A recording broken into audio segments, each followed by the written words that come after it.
Welcome to the Warframe Weapon Encyclopedia, where today we're checking out the Krohkur. You can get the blueprint for the Krohkur from the market for 25,000 credits, and to build it, you're gonna have to put in additional 20,000 credits, 5 tellurium, 8 morphics, 125 oxium, and 4,375 alloy plates. So it's actually surprisingly cheap. The Krohkur is a Master Rank 9 sword that does primarily slash damage with only a little bit of impact and puncture on the side, and it comes in with a very good 29% crit chance and above average 2.3 times crit multiplier and a solid status chance of 19%. It is a little bit on the slower side with a base attack speed of 0.833, but it has solid range of 2.5 and mediocre follow through of 0.6. And the goodness does not stop there, because with the Krohkur you can easily put on a very solid setup that will take you through pretty much the entire game with zero forma. Now it's of course going to be a damage over time hybrid that focuses on slash and vital, but you can play around with it a little bit. The way I like to do it is I like to run primed pressure point, otherwise there is a little bit too much ramp up on the weapon for my liking, and I like to run vicious frost that's unranked and a virulent scourge that has 1 rank on it. This I feel gives the best ratio of slash and vital on the weapon. Other than that, it's pretty standard. We have Blood Rush and Weeping Wounds to scale crit and status, Organ Shatter for crit damage, Berserker Fury for attack speed, and then you can either run Drifting Contact if you want combo sustain, or you could put in Prime Reach for a bunch of extra range, or you could run a Primed Smite mod for some extra sweaty damage. Regardless of what you do with the last slot though, the Krohkur is absolutely going to massacre everything you swing it at, because this weapon is really good. Like very few weapons, especially weapons as cheap as the Krohkur, can slice through steel path with zero forma. Yet somehow the Krohkur is not a very popular weapon. Though this of course comes with an upside. The Riven disposition on the Krohkur is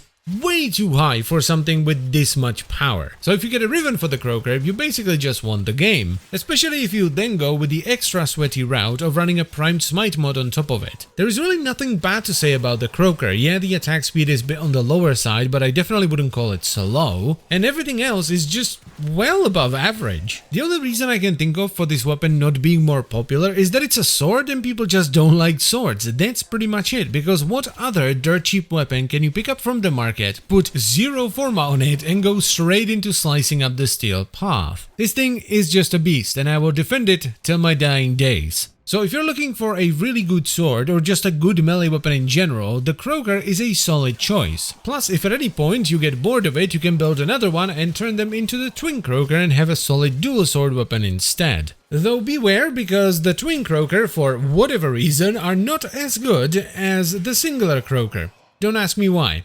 It makes no sense. But anyway, go get the Krohkur. It's amazing. And that's pretty much it for the video. So I thank you very much for watching. As always guys, I hope you've enjoyed it and found it helpful. And I'll see you next time. Bye bye.